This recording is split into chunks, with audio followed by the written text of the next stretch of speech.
And now, Irena, I'm just going to say one sentence because, of course, we're behind schedule.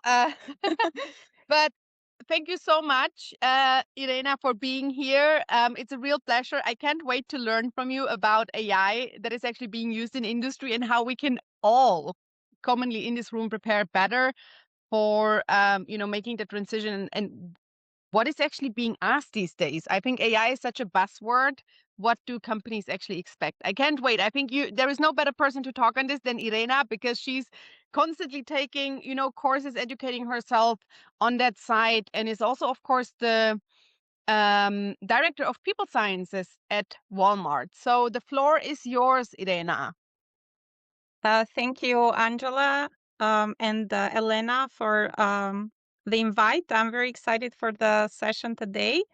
And I'll try to go through the slides quickly so that we leave some time for Q&A at the end. And I'm assuming that you can distribute the slides back to everyone at the end of the week, so they can go back and see the details. So with that said, today we'll be speaking about the transition from a PhD to AI fluency and what industry actually expects. And my name is Irena. I'm Director of People Science at Walmart. A little bit about who I am. I'm originally from Albania. I did my undergrad at AUBG in Bulgaria, where I double majored in math and economics. Then I came to US to pursue a PhD in economics. During my PhD, I was teaching full-time for 6 years at Trinity College. And then my first job post-PhD was at Amazon, where I joined as an economist and then eventually promoted to a senior economist and AI tech lead. And for the past year, I've been at Walmart, where I'm leading people science. And within my team at Walmart, I hire PhDs as well. So I used to sit where you sit now, and then I crossed over, and I'm happy to share with you everything I've been learning these past few years in the industry. So let's just set the ground a little bit. Now AI, as Elena said, is such a buzzword, is everywhere. Almost every job posting now mentions AI. And I think it's not a secret that the labor market is really tough and the open positions are like very few. And so you can imagine that as a hiring manager, if you want to hire someone, you want to minimize the risk of a wrong hire. And knowing how important AI is going to be for the future, you definitely are going to prioritize hiring someone with AI skills versus someone without AI skills. And I think this is where AI comes into the picture because it really gives you the edge as an applicant. And I think AI and the way how it's been needed has changed a lot in the last 6 months, especially. AI literacy right now is assumed, and AI fluency is really what sets you apart. And I'll spend some time in differentiating what we mean by each. So the shift 12 months ago, if I was interviewing someone, I would be asking them, how do you keep up with AI news? Who do you follow? So I was just testing for awareness and, trying to understand if they had heard of the tools, if they could name a few. The questions I asked today are very different. Now I ask, how are you using AI in your workflow? Where has it failed you? So now I'm not just testing their experience, I'm testing their real usage. I'm testing the failures, the judgment, all the passive knowledge that they used to have before no longer passes the bar that hiring managers are looking for now. So what's the difference then between literacy and fluency? I think when you think about AI literacy, you should think about, what is a transformer? Do you understand it? Why is AI exploding now and not like 10 years ago? Who are you following? So it's mostly about the theory and the very high level kind of information. However, AI fluency is something much deeper. Like, how did AI change your week? Where has AI let you down? What did you build with it? And you basically have the receipts to show. You have proof to show that you're using AI in your day-to-day. So you should think of literacy as like reading about swimming, and then fluency is like jumping in and actually swimming. So that's the difference between the two. And then you'll say, why do I need to know so much? And the reason why that's important is because fluency actually builds judgment. And there has been a study, a very well-written, peer-reviewed study that has shown that heavy users of AI detect AI-generated errors and hallucinations more accurately than light users. So this pattern holds across domains: economics, life sciences, social sciences, engineering, all of it. If you have AI fluency, you are able to accelerate your work, right? So it's going to lead to higher speed. You are going to get a more sharpened eye, so you can catch errors within AI much faster than others. And this could lead to a lot of errors being prevented. And you are going to help build better judgment and earn trust from your stakeholders. And you'll be that person who is being seen as the one that uses AI more responsibly at scale. So these are all things that come with more AI fluency. However, you're not behind. You actually do hold the rarest combo because anyone can copy paste the prompt. What the market is actually lacking is domain experts that use AI well. And what you have been doing through your PhD, through all these years of like rigorous training, subject matter depth, methodological precision, is exactly your mode. So that's what makes you a subject matter expert. And then AI is simply the lever. So it helps you to multiply your output without replacing your expertise. And if you combine these two, I think that's where the magic happens. And that's exactly what the market needs. So what does fluency look like in real life? I wanted to give you some examples so that you get an idea of where you can use AI. Let's think about career and visibility first. AI can work for your career around the clock before you even land the interview. Like it can help you build your presence. For example, you can give it like a PDF of your LinkedIn profile. It can help you like audit it, rewrite it. It can there's AI tools that can help you get a professional headshot upgrade. You can get better LinkedIn posts in your authentic voice through the help of AI. You can help activate your network, like it can help with building outreach emails or referral requests. Let's say that you want to send to your professors and alumni, or if you want to refine your elevator pitch for any audience, it can help you with that. It can help you land the role by helping you tailor your resume, by helping you with cold outreach sequences and networking, but also helping you with interview prep and salary benchmarking that you wouldn't know otherwise. It can definitely help you in research and thesis. So your dissertation does not have to be a solo slog. Like AI can actually really act like your research assistant. So you can use it to find and verify faster. Like, for example, you can do lead review much faster. You can get weekly auto alerts for new papers. Like right now, for example, I get alerts for papers that are written in my space, like in the people domain. So you could do the same thing for your space. Definitely, if you are coding or if you're working with data, it can help debug or write the code or augment your code writing skills. It can sharpen your thinking. One of the best ways that I use AI is to stress test my arguments. So I have given it this identity where it's supposed to always push back. And so every time I say something, it always comes to me with like counter arguments. So I think this is super helpful, especially as you're trying to get the best approach for a certain solution. It can critique your methodology from multiple angles. So instead of like listening a critique from your professor, you can have AI critique your work first. And so when you go in those rooms, you have thought of all angles because of getting help from AI. It can also help you communicate and connect. For example, it can help you translate dense writing and make it more appropriate for industry. It can help you with reading group and journal clubs prep. Like, for example, if you have to read certain papers, it's better for you to get a summary rather than go completely unprepared because then you're not going to learn much. It can help you to polish your conference abstract that you're submitting so that you're hitting all the right things and maximizing your impact. It can help you with communication.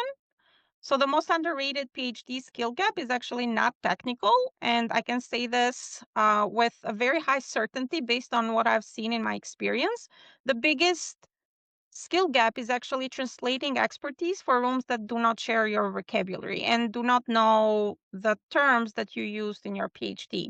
So speaking and presenting, I use AI a lot. I have my team use AI a lot, which is like slide deck structure feedback, defense rehearsal coaching. We sometimes record ourselves giving a presentation, and then we give the transcript to AI, and we get an analysis of how we did. Did we use a lot of filler words? Did we say a lot of things that we shouldn't have said? Q&A preparation drills. For example, if I give my slides, I say, okay, what kind of questions could I get from my leaders? What are the top 3 strengths of my doc or of my slides? What are the top 3 growth opportunities? So getting all that feedback before you go into a very important meeting or in a very important conference, I think is super helpful. Writing and framing, like translating technical work for non-academics, storytelling arc for your research, like are you really telling a story? And storytelling is super appreciated in the industry. Then we have interview readiness. You can definitely use it for like mock interviews, for industry specific questions, for behavioral story refinement. Let's say if you're doing like a star, you can again record yourself, you can answer the question, you can feed the transcript or the video to AI, and then it can give you comments on where you can get stronger. Opportunities and logistics are also another area where you can use AI a lot. This is for things like finding rules, writing emails, planning your week. We do spend a lot of time with this, and so we can let AI take some of that load. So, for example, discovering opportunities. Let's say you could run a search where you say, I am an alumnus from this university. I want to find other alumni from these target companies so that I can reach out to them. And so you can let AI do that work for you. Or if you want to figure out, okay, how do I translate my skills more specifically to this particular industry, it can help with that as well. Salary negotiation, I think, is a big one. Like when I was doing my PhD, I really had no benchmark at all, and I had no idea what I should be looking for. And I think now there's so much more data out there. So doing a very quick analysis using AI will help you position yourself better. Funding your work. Like, how can AI help here? By searching for grants and scholarships, by helping you draft all the application materials that you need, by helping you with the personal statement that you need to draft. So AI can definitely help you there. Staying on top of it all, like how do you triage your email reply, especially if you have a very busy inbox because you're expecting replies from many different people. How do you prep for conference networking? Say if you know that like certain people are going to present, and then you give the schedule of the conference, it can help you figure out the best logistics. Like when do you meet who, like how do you introduce yourself based on their profile. Use basically those 30 seconds or 1 minute of time that you might have with someone in the best way possible to make a long-lasting impression, as well as weekly planner aligned to the goals that you have. So AI can definitely help with that as well. Another big way how AI can help is by stopping typing and by starting talking. I think for me, this has been a huge game changer. I mean, it's mind blowing how much my productivity has gone up since I stopped typing and I started talking. And I think this is super useful, especially for PhDs when they have a writer's block as well. I mean, sometimes we have all of these ideas in our mind and we just don't know how to write them clearly. And if you don't start writing, you just lose those thoughts. But if you start talking and then you just let AI take that like messy conversation that you had with it and put some structure, then you probably have like 3 or 4 pages of your dissertation or of your paper already. Or you have some structure that then you can work on and you can polish, and you'll feel so much more productive because you actually made progress that day. My favorite tool is Whisperflow. And I use it everywhere nowadays. Like I use it for writing emails. So basically, I just talk back to the email and it writes it for me. I use it for like commenting back on LinkedIn. Definitely, if I'm having those think big kind of ideas where I just want to dump my thoughts somewhere, I talk to Whisperflow and then it helps put structure to my thoughts. For me, this is a game changer. So you can enroll in Whisperflow for 2 weeks for free. I definitely recommend everybody tries it. And then the other thing, and we'll go more in detail on tools, is to stop learning the tools and to start learning the layers. I think it's super overwhelming if you look at all the tools that are out there. you'll definitely feel like you're lagging behind. I mean, everybody feels that, to be honest. So it's not something new. No matter how advanced you are in AI, there's always something you don't know about it. So we are always learning, and I think that's important to keep in mind. But in order for you not to overwhelm yourself, I think instead of focusing on learning all the tools that serve the same purpose, it's better to think of it in terms of layers and say, how can I master one tool per layer so that I can use them very efficiently across all of these layers? And since now we are talking about mostly PhDs, the way how I would layer us is like the research layer, the writing layer, the synthesis layer, and the data and automation layer. And I'll be talking about my favorite tools for each of these layers. And if you guys like the same tools, I'd love to hear about that. So for the research layer, my favorite one is Perplexity. So Perplexity answers questions with citations in real time. It's the best first stop for me for any research question. So it always gives me cited, up-to-date answers almost instantly. Sometimes if I have a very big project, I can let it run in the backend and I get a notification when it's done. And in the meantime, I'm just being the most productive self and doing other stuff. It can really help you with lit review and literature research, which is also very important for PhDs. And it can also help you with fact checking. Like if you want to make sure that whatever claims you are making, you want to verify those and you want to figure out like how to cite them. Perplexity is very good helping with that. If you think of the synthesis layer, I think for me, one of the most helpful tools is NotebookLM from Google. So this is very good at organizing and connecting. And the way how it works is you have to upload resources and then you can ask questions based on the sources or resources that you uploaded. Like, for example, let's say you wanted to learn more about all the great insights that Elena has been sharing in her post-PhD directions podcast. So you could take the links from like Apple or Spotify. You could upload them on NotebookLM, and you could say, "Hey, can you extract the transcripts? I want to know like what has been some of the advice that has been shared related to like how to build the best resume or like how to network with people that you do not know."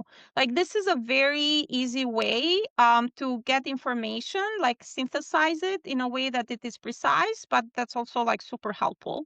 So you can upload your sources. They could be PDFs, they could be notes, they could be articles. If you are teaching, because I know a lot of PhDs are also teaching, you could actually help it create quizzes for you and outlines, which can help with your syllabus creation and, with the quizzes that you give your students. But you could also create quizzes for yourself. If you're taking an exam and you're posting all of your notes, then this could help you to do better in your exams too.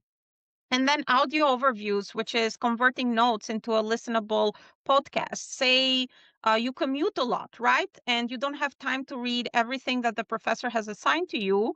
However, you can listen to it. You have time to listen. So you can translate materials into audio, and then you can play that audio while you're driving or traveling or commuting. And that way you use your time in a productive way. So this is all things that NotebookLM can do for you. The writing and the thinking layer, I mean, for me, my favorite tool is Claude. I'm a huge Claude fan. I know ChatGPT could easily be in this group as well. I just have never truly embraced it. So apologies to all the ChatGPT fans. For me, Claude is really the queen when it comes to drafting and refining. I think it's built for very, long, nuanced work that needs a lot of like thinking, deep thinking. It's ideal for PhD writing. It keeps the thread, it doesn't lose it, and it pushes back, when your argument is weak. So I use it a lot to stress test arguments. And this is, let's say, for white papers that I write at work, where I'm trying to like outline my thinking. I have to use Claude to make sure that I've thought of all the angles and I'm not caught by surprise when I present it to my VP or SVP and they ask me a question. And I'm like, oh, I never thought of that, because Claude helps me think through all or most of those angles before I even deliver my doc. And then drafting and refining is also super helpful. Translating your technical ideas, reframing them for in a way that shows business value and policy impact, I think is super important as well.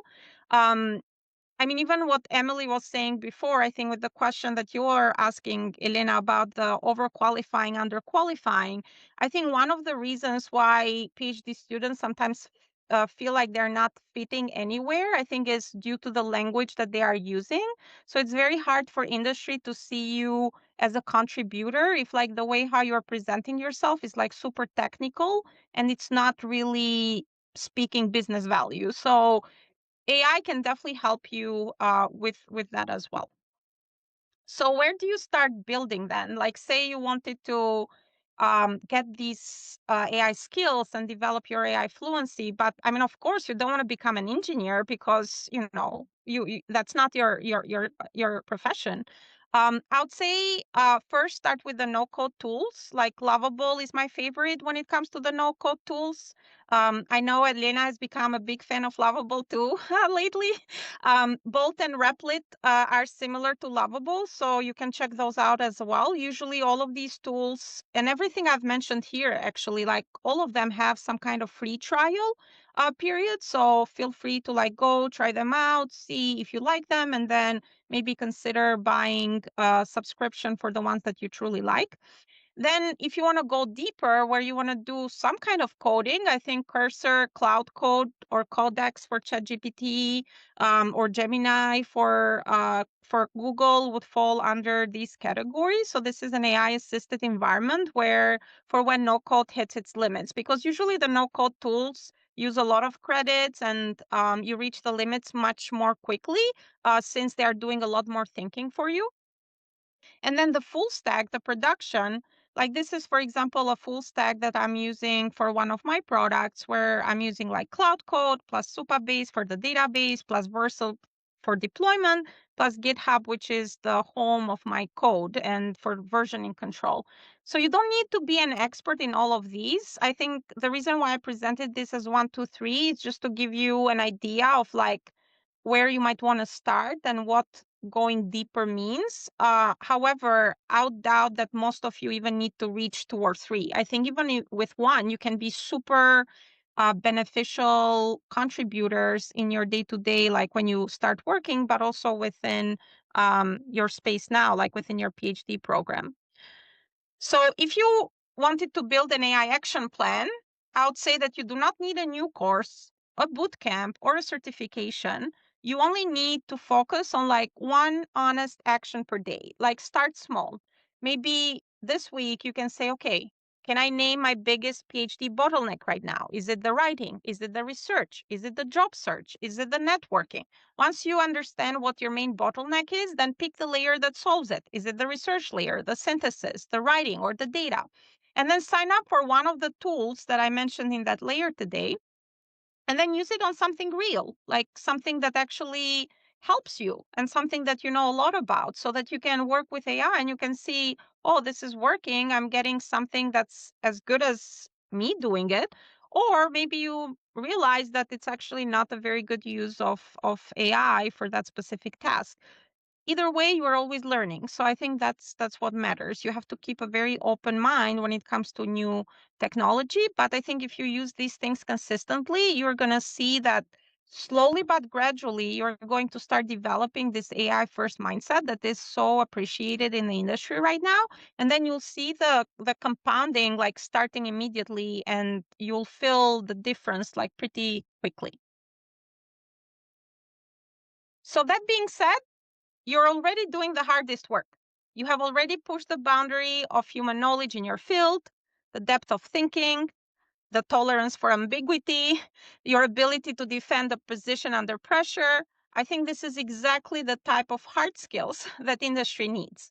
And it's also exactly what AI cannot replicate. So if you merge together your domain expertise plus AI fluency, I think that's going to give you the rarest combination in the market, and it's going to make you very, very attractive from the industry perspective or also from academia perspective, because if you are going to be able to use AI very efficiently, you're going to be so much more productive than other students in your space. And so that's going to show through the number of papers you have published, or through the breadth and depth of your work.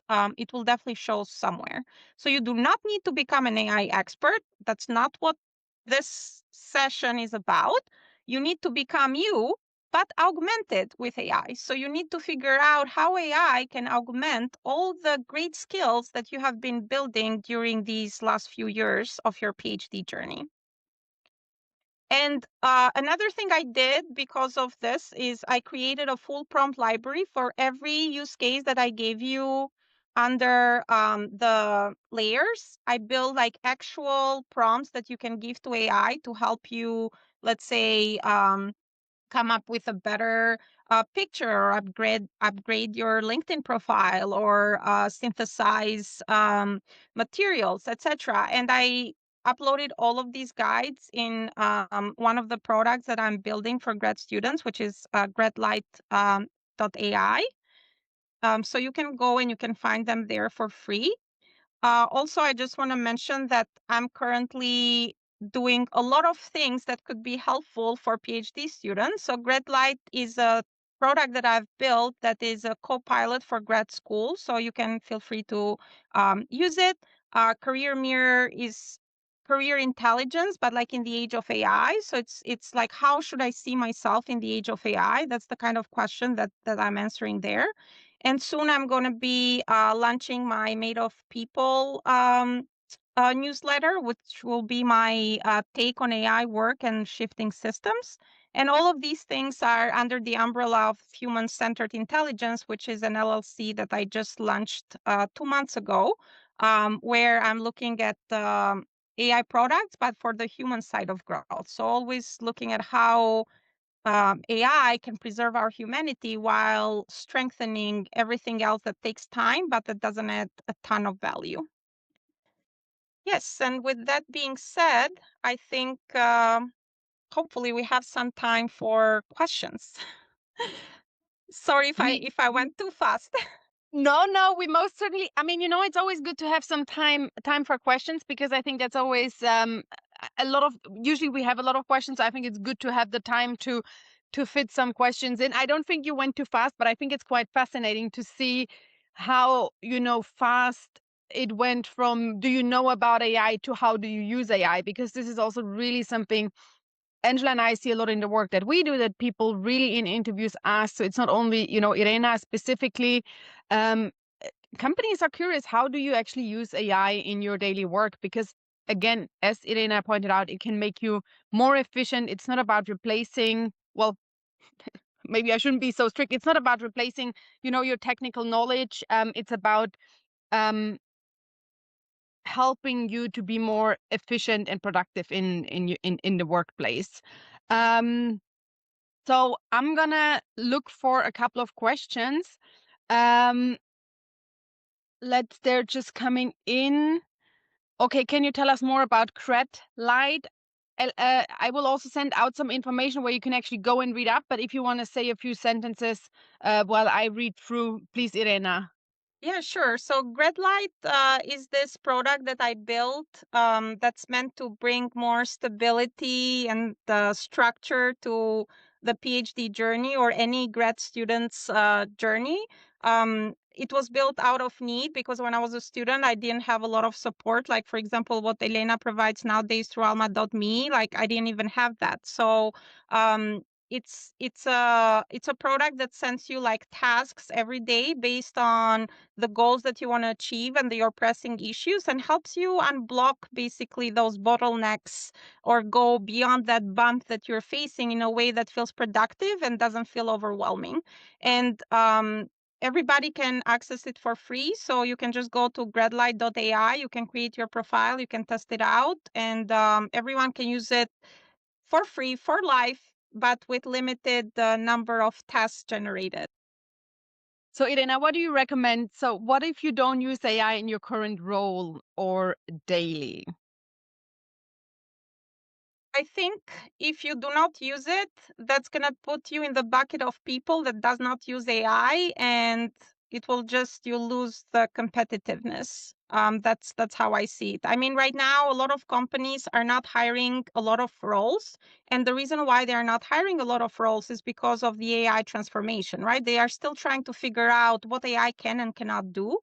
And so right now, they have only few open roles that they can hire for, and they will try to minimize their risk, right? And they will say, okay, so in these very limited open roles that I have, who should I hire if I want to prepare my company for the future? And the future is AI. So everyone is going to try to hire someone who has AI fluency. So if you have not used AI in your day to day, I think first of all, you should start. So you should start using AI, but then not just start using it, but start developing this AI first mindset where you are like, okay, how do I incorporate AI in my workflows in a way that it feels organic and like I'm not even thinking about it, I'm just doing it. Like that's I think would be the ideal case scenario.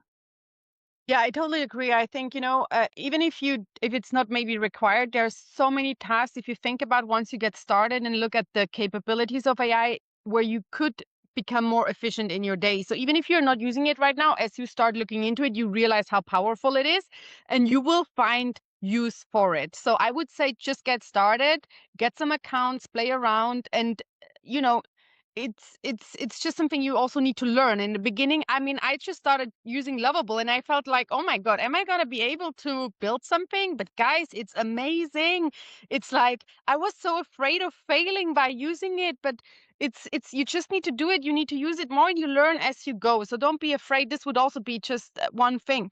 But Irena, I want to Mhm. ask you something. It's a bit of a like a question from someone who is using I'm using AI quite a lot in my work, and I realized, at the end of the day, you will always get an answer, right?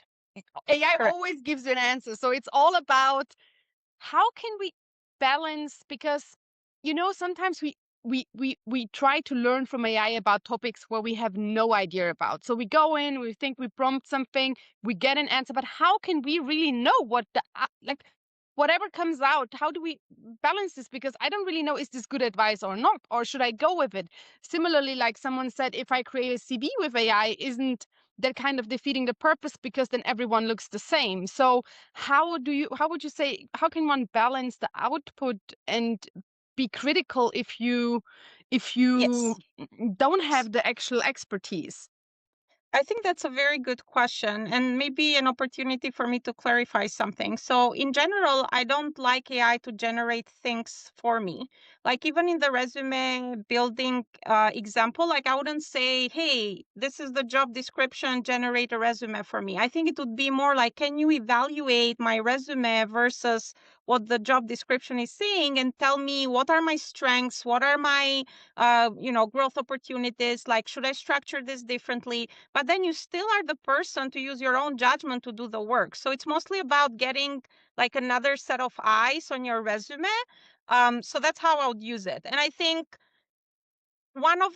and there have been papers written on this, so this is not just me saying it, but I've also noticed it myself that your thinking degrades if you use AI first without even having your own thinking. So I think you definitely need to have a perspective on what you are inputting in it, and then you use it as a thought partner rather than you go there and you say, hey, like if you want to ask it, what's the $1 million business that I should open? I mean, of course, it's going to give you ideas, but it's not going to be like a $1 million business idea because whatever information is in there, it's coming from people. And if people had an answer to that question so easily, then I mean, we would have found the answer, right? So just be careful when it comes to the trusting the output. I would say that right now the models are way better than they were before. Um, and they all have references. So you can always go check the references, see if the references are correct. But then another thing is always play with it in your domain of expertise first. Like for me, I wasn't even asking questions, let's say, related to the world without first asking questions related to economics, because that's where I'm an expert in. So by asking questions related to your space, you can really understand the limitations of AI. Like, can it really answer basic questions? Can it really answer like thoughtful questions, like the ones where you're trying to really push the boundary? And that's where you understand its limitations. And I think then you can apply that kind of judgment to whatever other questions you're asking it. For me, I think that's the best place to start. And before Yeah, Angela I want jumps to. in, I just want to say one thing. Sorry, Angela, because Irena, I think you said something really amazing here. Uh, Apply it first in the domain of your expertise. I actually did that with ChatGPT when it just came out, and I asked it a very simple question about T cells in the skin. It was absolute rubbish. Maybe I should repeat it, but it showed me it's very limited. It's not my level expert because I was like, oh my God, am I going to be replaced? And I could immediately tell, no way, everyone was hyping it. So I love this advice. Sorry, Thank you. Angela, you go. Yeah, I was just going to comment on something you said, Irena, because I think one of the things that we run across all the time is, well, I'm going to use AI to create my resume. And I will tell you, we do use AI when we create resumes, but we have a very specific set of inputs that we gather in order to get a quality output. And the amount of development that we have put in to get the resumes to output in a way that will be impactful, won't resemble AI when it goes out, will speak in the right tone